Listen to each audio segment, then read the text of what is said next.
വിജയേട്ടാ നമസ്കാരം. നമസ്കാരം.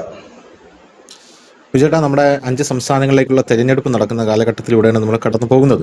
അങ്ങനെ കടന്നു പോകുന്ന ഈ സാഹചര്യത്തിൽ ഒരു വാർത്ത ഞാൻ വളരെയധികം പ്രതീക്ഷിച്ചിരുന്നു. പക്ഷേ ആ വാർത്ത മാധ്യമങ്ങൾ റിപ്പോർട്ട് ചെയ്തില്ല. കേരളത്തിലെ ഒരു മത മേലധ്യക്ഷന്മാരും ആ വാർത്ത ഇവിടെ ഒന്നും സംസാരിച്ചു പോലും കണ്ടില്ല. രണ്ടാമത്തെ കാര്യം, ഇവിടെയുള്ള നമ്മുടെ സി പി എം ആ സംസ്ഥാനത്തേക്ക് പോയി ആ സംസ്ഥാനത്ത് CPM അണികൾ അവർ മാധ്യമപ്രവർത്തകരായി അവിടെയുള്ള ഈ തകർക്കപ്പെട്ട ദേവാലയങ്ങളിൽ കയറി അത് റിപ്പോർട്ട് ചെയ്ത് കണ്ടില്ല. അങ്ങനെ ഒന്നും കണ്ടില്ല. പക്ഷെ 2024 നമ്മളിത് വളരെയധികം കണ്ടതാണ്. 2024 കണ്ട അതേ ആവേശം ഇപ്പോൾ ചോർന്നു പോയോ എന്നുള്ളൊരു ഡൗട്ടുണ്ട്. പക്ഷെ നമ്മൾ അന്നും എടുത്തിരുന്നു, അത് നമ്മൾ ഇന്നും എടുക്കുന്നുണ്ട്. കാരണം മണിപ്പൂരിനെ കുറിച്ചാണ് സംസാരിച്ചു വരുന്നത്. മണിപ്പൂരിൽ ഇപ്പോൾ വീണ്ടും വലിയ രീതിയിൽ കലാപം പൊട്ടിപ്പുറപ്പെട്ടിരിക്കുകയാണ് എന്നുള്ള റിപ്പോർട്ടുകൾ പുറത്തു വരുന്നു. അങ്ങനെ പുറത്തു വരുമ്പോൾ മണിപ്പൂരിലുള്ളതും നമ്മുടെ ഇന്ത്യക്കാർ തന്നെയാണ്, ഇന്ത്യൻ ജനതയാണ്. പക്ഷേ നമ്മളെ സംബന്ധിച്ചിടത്തോളം നമ്മൾ അവരെ നമ്മുടെ വ്യക്തിപരമായിട്ടുള്ള ആവശ്യങ്ങൾക്ക് ഉപയോഗിക്കാറില്ല. അവർക്ക് എന്തെങ്കിലും ഒരു ആവശ്യം വരുമ്പോൾ മാത്രം അവർ മണിപ്പൂരിനെ തേടി പോവുകയും എന്നാൽ ഇപ്പോൾ അത് തേടി പോകാതിരിക്കുകയും ചെയ്യുന്നു. ഇപ്പൊ മണിപ്പൂർ വലിയ രീതിയിൽ മാധ്യമങ്ങൾ ചർച്ച ചെയ്യുന്നില്ല. ഇവിടെയുള്ള പള്ളിയിലച്ചന്മാരോ പാതിരിമാരോ പുരോഹിതന്മാരോ ഒന്നും തന്നെ മണിപ്പൂരിനെ കുറിച്ചൊരു വാക്ക് പോലും മിണ്ടുന്നില്ല. എന്നാൽ മണിപ്പൂർ വീണ്ടും കലുഷിതമായിക്കൊണ്ടിരിക്കുകയാണ്. നമ്മൾ ആദ്യം മണിപ്പൂരിൽ ഒരു ചെയിൻ ഓഫ് ഇവന്റ്സ് നമ്മൾ ന്യൂസ് ഇന്ത്യ മലയാളം പോയിന്റിൽ ചർച്ച ചെയ്തിട്ടുണ്ട്. ഈ ചർച്ചയ്ക്കകത്ത് നമ്മൾ കൃത്യമായിട്ട് അതിന്റെ തുടക്കം മുതൽ ഒടുക്കം വരെ ചർച്ച ചെയ്തു. അവിടെ BJP സർക്കാരായിരുന്നു, NDA സർക്കാർ അത് പിരിച്ചുവിട്ടു എന്ന് പറഞ്ഞാൽ മോദിയല്ല, അവർ രാജിവെച്ചു സർക്കാർ. അതിനുശേഷം വീണ്ടും അവിടെ കലാപങ്ങളെല്ലാം തന്നെ ഒരു വിധം ഒതുക്കിയ ശേഷം വീണ്ടും പുതിയ സർക്കാർ രൂപീകരിച്ച് അവർ തിരിച്ചു വന്നു. ഇപ്പോൾ വീണ്ടും കലാപം പൊട്ടിപ്പുറപ്പെട്ടിരിക്കുകയാണ്. എന്താണ് മണിപ്പൂരിലെ സാഹചര്യം? എന്തുകൊണ്ടാണ് ഇവിടെയുള്ള ആൾക്കാർ മണിപ്പൂർ അഡ്രസ്സ് ചെയ്യാത്തത്? ഇപ്പോ അതും ഈ ഇലക്ഷൻ നടക്കുന്ന സമയത്ത് മണിപ്പൂർ ഇവർ തിരഞ്ഞു പോകാത്തതിന്റെ പ്രധാനപ്പെട്ട കാരണം എന്താണ്? 2023 നെയ്ത്തികളും കുക്കികളും തമ്മിൽ നടന്ന സംഘർഷം വലിയ കലാപമായി മാറുകയും അനവധി പേർ മരിക്കുകയും വീട് നഷ്ടപ്പെടുകയും ഒക്കെ ചെയ്തു. അത് കേരളത്തിലെ മാധ്യമങ്ങൾ മണിപ്പൂരിനെ കുറിച്ച് എഴുതാത്ത ഒറ്റ ദിവസം പോലും ഇല്ല.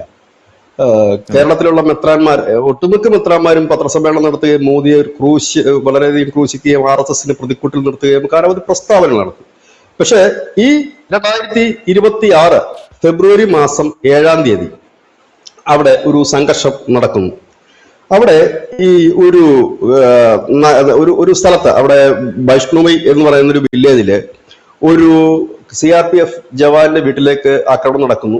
2 കുട്ടികൾ, 5-ഉം 7-ഉം വയസ്സുള്ള 2 കുട്ടികൾ കൊല്ലപ്പെടും. ഇതിനെ തുടർന്നാണ് സംഘർഷം ഫെബ്രുവരി തുടങ്ങുന്നത്. പക്ഷെ ഇന്നലെയും സംഘർഷം ഉണ്ടായി, ഒരാൾ കൊല്ലപ്പെടുകയും ചെയ്തു മണിപ്പൂർ. എന്തുകൊണ്ടത് വാർത്തയാകുന്നില്ല എന്ന് ചോദിച്ചാൽ, ആദ്യത്തെ സംഘർഷത്തിൽ മെയ്ത്തികളും കുക്കികളുമായിരുന്നു. അതിൽ മെയ്ത്തികളിൽ ഒരു വിഭാഗം ഹിന്ദുക്കളായിരുന്നു. മെയ്ത്തികളിൽ തന്നെ ക്രിസ്ത്യാനികളുമുണ്ട്.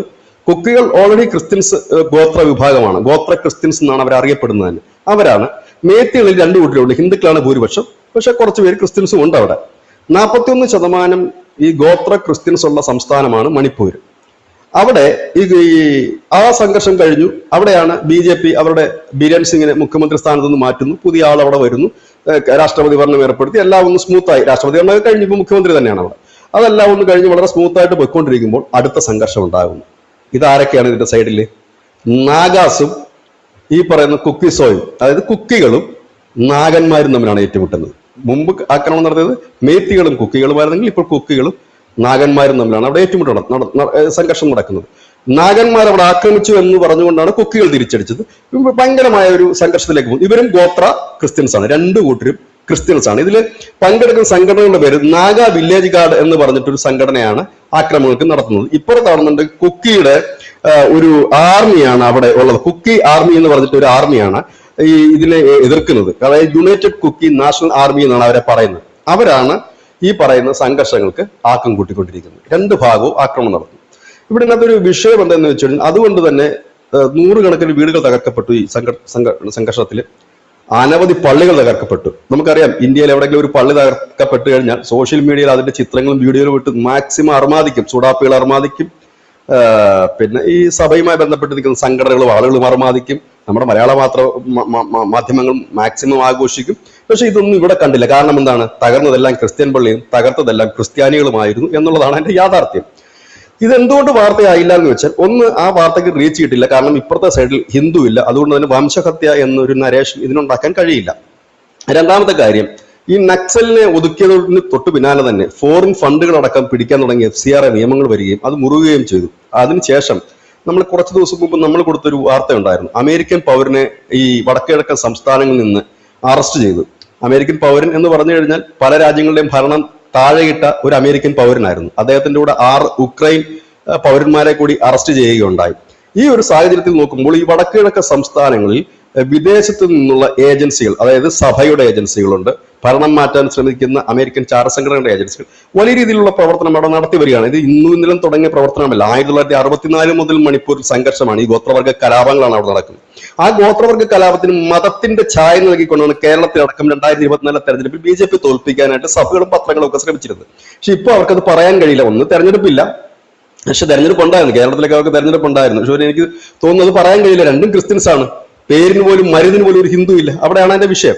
അപ്പം ഈ ഗോത്രവർഗ കലാപങ്ങൾ വടക്കിഴക്ക് സംസ്ഥാനങ്ങളിൽ സ്ഥിരമാണ്. അപ്പൊ ചോദിക്കും, സ്വാഭാവികമായിട്ടും മോദി ഭരിക്കുകയല്ലേ, ഇതില്ലായ്മ ചെയ്തുകൂടെ ചോദിച്ചാൽ 1964 തൊട്ട് 2014 വരെയുള്ള എടുത്തു കഴിഞ്ഞാൽ ആ അക്രമങ്ങളുടെ റേഷ്യോ വളരെ കുറവാണ്. ഇപ്പോൾ 2014 മുതൽ 2026 വരെ നോക്കുമ്പോൾ അക്രമങ്ങൾ പൂർണ്ണമായി നിർത്തുക അല്പം പ്രയാസകരമായ കാര്യമാണ്. ഒന്ന്, നമ്മൾ ഉദ്ദേശിക്കുന്ന ഭൂപ്രകൃതി അല്ല. 2, ഈ നാഗാസും കുക്കീസും താമസിക്കുന്ന മലമുകളിലാണ്. ഇല്ലെങ്കിൽ തന്നെ ഗിരിവർഗ മേഖലയിൽ, മലമുകളിൽ ഉള്ള ഗോത്രങ്ങളാണ് വടക്കിഴക്കൻ സംസ്ഥാനങ്ങളെല്ലാം. അപ്പം ഇതിനകത്ത് അതുപോലെ തന്നെ ഗോത്രവർഗങ്ങൾക്ക്, ഷെഡ്യൂൾ ട്രൈബ്സ് ആണ്, അവർക്ക് ഭരണഘടന നൽകുന്ന കുറെ പ്രിവിലേജ് ഉണ്ട്. ഇപ്പൊ നമുക്ക് കാശ്മീരിലെ ഭീകരരെ അടിച്ചൊതുക്കിയ മെത്തേഡിൽ നമുക്ക് ഈ വടക്കിഴക്കൻ സംസ്ഥാനങ്ങൾ ഒതുക്കുക അല്പം പ്രയാസകരമാണ്. ഇല്ലെങ്കിൽ അവരുടെ ഒരു ആർമി, അല്ലെങ്കിൽ അവരുടെ ഒരു ഫോഴ്സിനെ നമുക്ക് അറ്റാക്ക് ചെയ്യാൻ കഴിയും. അല്ലെങ്കിൽ ഇവരുടെ ഈ ഗ്രാമങ്ങളിലേക്ക് കടന്നു ചെല്ലുക എന്ന് പറഞ്ഞു കഴിഞ്ഞാൽ ഉള്ള ഒരു കുറെ ബുദ്ധിമുട്ടുകളുണ്ട്. കാരണം ഇവിടെയും ഒരുപാട് കഥകളൊക്കെ ചമയ്ക്കപ്പെടുന്നുണ്ട്. കാരണം മണിപ്പൂരിലൊക്കെ നമ്മൾ കണ്ടതാണ്, സ്ത്രീകളെ ബലാത്സംഗം ചെയ്യുന്നു എന്നുള്ള വാർത്തകൾ പുറത്തു വരും.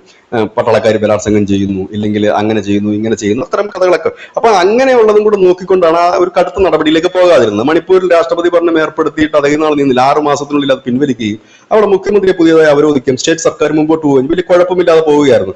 അവിടെ ശ്രദ്ധേയമായ ഒരു കാര്യം, കുക്കികളും മേത്തികളും തമ്മിൽ കോംപ്രമൈസ് ആയിരുന്നു അദ്ദേഹം ഭരണത്തിലേറിയതിനു ശേഷം. ഇതിനകത്ത് രസകരമായ ഒരു വലിയ കാര്യം എന്തെന്ന് വെച്ചാൽ, എന്റെ ധനുഷ്, ഈ മന്ത്രിസഭയിൽ കുക്കി മന്ത്രിമാരുമുണ്ട്, മേത്തി മന്ത്രിമാരുമുണ്ട്. രണ്ടുപേരും 10 പേര് വെച്ചുണ്ട്. ഇതാണ് ഇവിടുത്തെ പ്രശ്നം. അവസാനം അവരെല്ലാം തമ്മിൽ കോംപ്രമൈസ് ആയി. അപ്പൊ അടുത്ത അടി തുടങ്ങി, നാഗകളും കുക്കികളും തമ്മിൽ. ഇതിനകത്ത് പിന്നെ മതപരമായിട്ടൊന്നും പറയാനില്ല. അപ്പം എന്ത് പറ്റുന്നു, ഈ വിദേശ ഫണ്ടിനെ കുറിച്ചുള്ള അന്വേഷണം വന്നു. അതോടുകൂടി തന്നെ പല മാധ്യമങ്ങളും, ഇന്ത്യയിലെ ചില ഇടതുപക്ഷ ഹാൻഡിലുകൾ കൈകാര്യം ചെയ്യുന്ന മാധ്യമങ്ങളെല്ലാം തന്നെ വലിഞ്ഞു.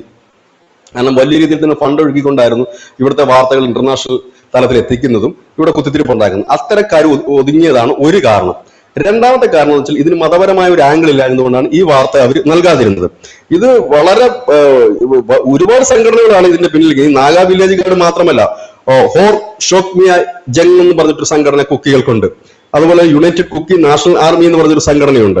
ഇവരെല്ലാം തന്നെയാണ് ഇതിലെടുക്കുന്നത്. അതുപോലെ തന്നെ ഈ നാഗാസിന് സംഘടനയുണ്ട്, തങ്കുൽക്കാർ നാഗ എന്ന് പറഞ്ഞൊരു സംഘടനയുണ്ട്. ഇവരെല്ലാം സെപ്പറേറ്റ് ഗ്രൂപ്പുകളാണ്. ഈ ഗ്രൂപ്പ് ഇപ്പം നമ്മുടെ ഇനിയിപ്പോ പലരും ചോദിക്കും, ഈ മോദി കയറിട്ട് എന്ത് ചെയ്തു എന്ന് വെച്ച് കഴിഞ്ഞാൽ, ഈ വടക്കിഴക്ക് സംസ്ഥാനങ്ങളിൽ പോയിട്ടുള്ള ഒരാൾക്ക് അറിയാം. നമ്മുടെ നാട്ടിൽ നിന്നൊക്കെ ഒരുപാട് വ്ളോഗർമാരൊക്കെ പോയിട്ടുണ്ട്. അവരോട് ചോദിക്കുക, എങ്ങനെയാണ് നിങ്ങൾ അവിടെ പോകുന്നതെന്ന് ചോദിക്കുക. അവിടെ നമ്മൾ തമിഴ്നാട്ടിൽ പോകുന്നതൊക്കെ പോകാൻ കഴിയില്ല. തമിഴ്നാട്ടിൽ നമ്മൾ കാറുമായിട്ടൊക്കെ പോവുകയാണെന്നുണ്ടെങ്കിൽ നമുക്ക് അവിടെ നിന്നൊരു പാസ് എടുത്താൽ മതിയാവും. പക്ഷെ ഇവിടെ പാസ് അല്ല എടുക്കേണ്ടത്. ഇവിടുന്ന് ഒരു പ്രത്യേക വിസ പോലെ അവരുടെ ഒരു പെർമിഷൻ പേപ്പർ ഉണ്ട് വടക്കിഴക്ക് സംസ്ഥാനങ്ങൾ. 7 ദിവസം മാത്രം നമുക്ക് തങ്ങാൻ കഴിയുന്ന ഒരു പെർമിഷൻ പേപ്പർ എടുത്തു കഴിഞ്ഞാൽ മാത്രമേ നമുക്ക് പോകാൻ കഴിയുള്ളൂ. ഇത്തരത്തിൽ പോകുന്ന ആൾക്കാർ, അല്ലെങ്കിൽ അതുവഴി കടന്നു പോകുന്ന ലോറികളായാലും ചരക്കും കൊണ്ട് പോകുന്ന ലോറികളായാലും ആളുകളായാലും ഒക്കെ വഴിനീള സെപ്പറേറ്റ് ചെക്ക് പോസ്റ്റുകൾ വെച്ചിട്ടുണ്ട്. ഇത്തരം വിഭാഗങ്ങൾ, ഈ ടെറർ ഗ്രൂപ്പുകൾ, ഇത്തരം വിഭാഗങ്ങൾ ഓരോ വഴിക്കും ചെക്ക് പോസ്റ്റ് വെച്ചിരിക്കുന്നത്. അതാ ഞാൻ പറയുന്നത്. അതാ ഞാൻ പറഞ്ഞു വരുന്നത്. അങ്ങനെയുള്ള ഒരു സംസ്ഥാനമാണ് വടക്കിഴക്കൻ സംസ്ഥാനങ്ങളിൽ. എന്റെ ബാല്യകാലം വടക്കിഴക്കൻ സംസ്ഥാനം ജീവിച്ച ഒരാളാണ്. ഷില്ലോങ്ങിലായിരുന്നു എന്റെ അച്ഛന് ജോലി അവസാനം. അപ്പൊ അവിടെ ഉണ്ടായിരുന്നതാണ്.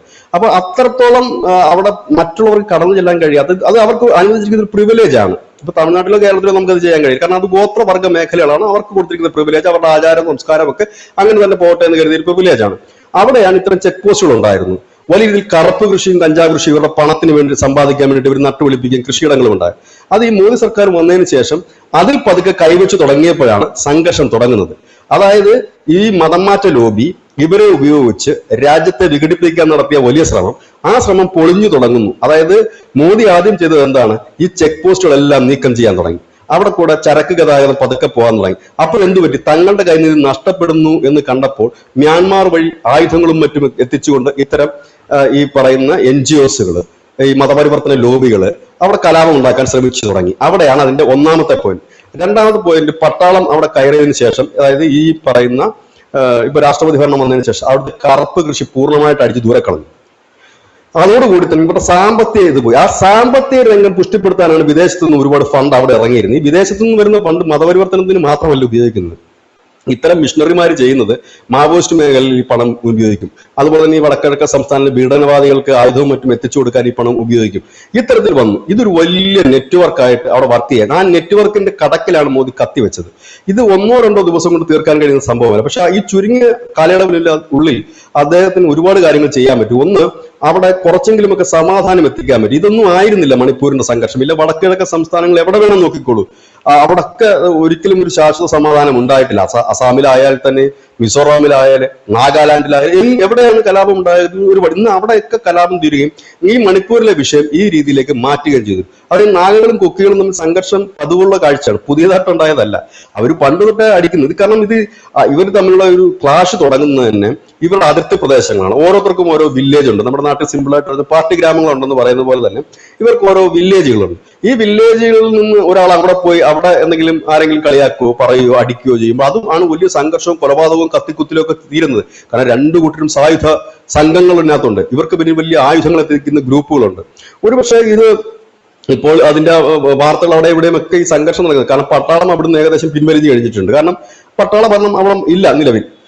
അവിടെ അവിടുത്തെ പോലീസും CRPF മാത്രമാണ്. അവര് വളരെ കുറച്ച് അളവിലേ ഉള്ളൂ. കാരണം സംസ്ഥാന സർക്കാരിനെ ഭരണം ഏൽപ്പിച്ചു കഴിഞ്ഞാൽ ലോ ആൻഡ് ഓർഡർ നോക്കേണ്ട സംസ്ഥാന സർക്കാരാണ്. ഇനി അത് വലിയ രീതിയിൽ കലാപം ഉണ്ടാകുമ്പോൾ മാത്രമാണ് ഇനി ഒരു സേനയെ അവിടെ എത്തിക്കേണ്ട കാര്യം. പക്ഷെ ഇവിടുത്തെ ഇരട്ടത്താപ്പാണ് നമ്മൾ ഈ പോയിന്റിലൂടെ തുറന്നു കാണിക്കാൻ ആഗ്രഹിക്കുന്നത്. കാരണം മണിപ്പൂർ എന്ന് പറഞ്ഞ് കരഞ്ഞവര് ഈ കഴിഞ്ഞ കുറെ ദിവസമായി ഇലക്ഷൻ കാലയളവിലൊക്കെ വലിയ രീതിയിൽ സംഘർഷമായിരുന്നു മണിപ്പൂരിൽ. അതിവിടെ ഒരാളും മിണ്ടിയത് നമ്മൾ കേട്ടില്ല. ഇപ്പോൾ ആ സംഘർഷം നടക്കുന്ന മിണ്ടിയത് കേട്ടില്ല. ഇതാണ് ഈ ഇരട്ടത്താപ്പ്. ആ ഇരട്ടത്താപ്പ് തുറന്നു കാണിക്കാൻ തന്നെയാണ് നമ്മൾ ഈ പോയിന്റ് ചർച്ചയ്ക്കെടുത്ത്. ഒരുപാട് പേര് ആവശ്യപ്പെടുകയും ചെയ്തിരുന്നു, നമ്മൾ ഇങ്ങനെ ഒരു സാധനം മണിപ്പൂരിനെ കുറിച്ച് നിങ്ങളൊന്ന് ചെയ്യണം എന്ന് പറഞ്ഞുകൊണ്ട്. അതിന്റെ ഒരു അറിവിലേക്ക് വേണ്ടിയിട്ടാണ് ഇത് ചെയ്യുന്നത്. അതാണ് ഒരു ഇരട്ടത്താപ്പ്. ഒരു സൈഡിൽ, അതായത് മതേതരത്വം വൺ സൈഡ് എന്ന് പറയുന്നത് പോലെ തന്നെയാണ് ഇതും. അതായത് ഒരു സൈഡിൽ ഹിന്ദു ഉണ്ടെങ്കിൽ അതെല്ലാം RSSന്റെയും BJPയുടെയും തലയിൽ കെട്ടിവെച്ചോണ്ട് കിടന്ന് തുള്ളുക, എന്ന് നമ്മുടെ ആൾക്കാരാണെന്നുണ്ടെങ്കിൽ മിണ്ടാതിരിക്കുക. പക്ഷെ ഇതിന് മിണ്ടാതിരിക്കുന്നതിന് മറ്റൊരു കാരണം ഇതാണ്. ഈ വിദേശ ഫണ്ടിന്റെ അന്വേഷണം ഒരു വഴിക്ക് നടക്കുന്നുണ്ട്. മറ്റൊരു വഴിക്കെന്ന് വെച്ചാൽ ഈ അമേരിക്കയുടെ വിദേശ പൗരന്മാരെ അടക്കം അറസ്റ്റ് ചെയ്തിട്ടുണ്ട്. അപ്പൊ അറസ്റ്റ് പല വഴിക്ക് നടക്കും. ഇതിന്റെ ഫണ്ടെത്തിയ സോഴ്സുകളടക്കം ഒരുപക്ഷെ ദക്ഷിണേന്ത്യയിലും കേരളത്തിലും അടക്കം ഉണ്ടാകുമായിരിക്കാം.